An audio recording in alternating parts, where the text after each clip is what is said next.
সময়ের সাথে দেশের পর্যটন খাত বিস্তৃত হয়েছে ঠিকই, তবুও ভ্রমণের অঙ্কে আছে অপ্রাপ্তির হিসাবও।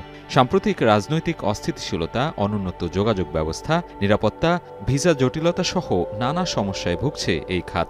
আছে জনবল সংকটও। এমন বাস্তবতায় কমেছে বিদেশি ও অভ্যন্তরীণ পর্যটকের সংখ্যা। বাংলাদেশ পর্যটন কর্পোরেশনের তথ্য বলছে, দেশের জিডিপিতে পর্যটনের অবদান মাত্র ৩% কিছু বেশি। এশীয় উন্নয়ন ব্যাংক এডিবির তথ্য বলছে, গেল এক বছরে বিদেশি পর্যটকদের ব্যয় কমেছে $1,30,00,000। ২০২৩ সালে বিদেশি পর্যটকদের কাছ থেকে বাংলাদেশ আয় করেছিল $45,30,00,000, যা ২০২৪ সালে কমে দাঁড়ায় $44 কোটি।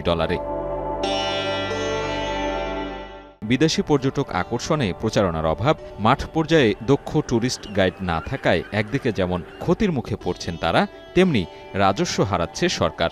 Tour operators association of Bangladesh TOAB বলছে, সম্মিলিত উদ্যোগের অভাবে বিকাশ ঘটছে না পর্যটনে। সংকট থেকে উত্তরণে পর্যটন বান্ধব নীতিমালা তৈরি সহ সরকারি সহায়তার দাবি তাদের।